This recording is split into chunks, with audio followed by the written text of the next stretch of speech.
Yeah, we got everybody here. Do you have any hope that you guys can still get #1 votes? Sure do. You know, I'm torn because I want Coach Miles to have all the success, but maybe if Alabama wins and it's a close game, maybe we split it. So I have to hope for my players first, and then kind of go from there. Did you talk to your guys at all about this, about the whole, what the possibilities could be? When they announced the pairings that night, they were very disappointed, and so I said, that's what you should be. We all are. But when we come back to work the next day and you come by the facility, you got to get over it because you're playing Stanford, you're playing the #1 pick in the draft, so on and so forth. And they did a great job with that. But I mentioned to them, I said, you guys know there's an outside chance based on how we play, based on how the game unfolds, that you could still get a share of the national title. And most of them didn't know that because they hadn't been around long enough. It's hard for us to figure out. Well, right.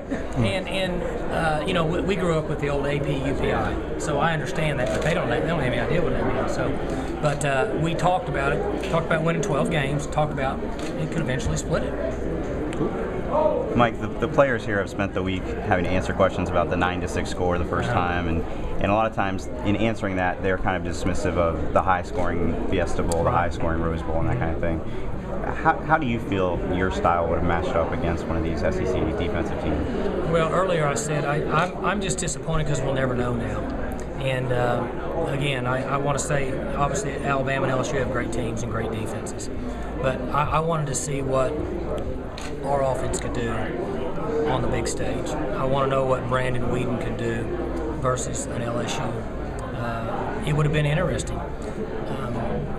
I believe that if you have a good quarterback, almost at any level, you have a chance to win games.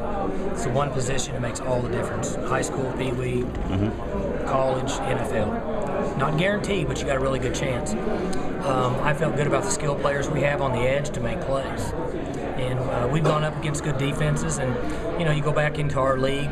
Texas on defense this year can get on you and play man coverage and cover you up pretty good. And I'm not comparing them to LSU or Alabama or any of that, but for the most part, over the last couple of years, we've been able to move the ball and score points on just about anybody we played. So I would have liked to have seen it because it's been talked about all year from coast to coast. I mean, the Big 12 offenses, SEC defenses, how do we know if anybody's really any good?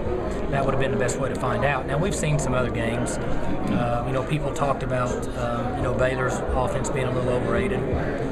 They fared pretty well. Now, again, I'm not saying they went up against a team that maybe of that quality, but they still fared pretty well. And you can look at what Oregon did. They're from the Pac-12. So I'm just more disappointed in that than actually not being in the game. Nobody will never know now. We'll just have to go with it. Mike Slava and other commissioners have talked that there's going to be some changes in the next couple of years. That'll be changed. What would you like to see? I mean, what would you like to see a change to? I think you can go to the Final Four.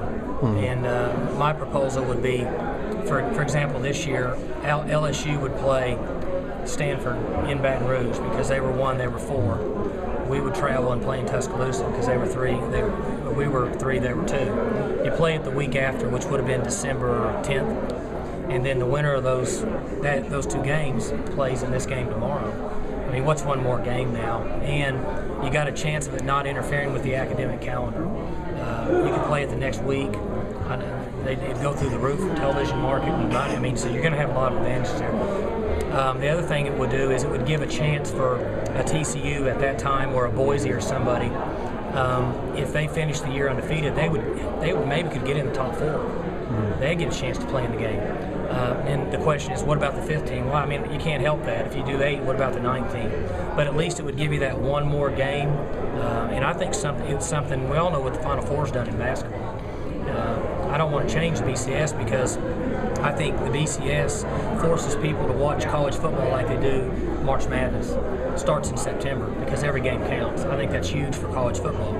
But the one game with the 4 teams could be the answer. Would you have the 2 losers go to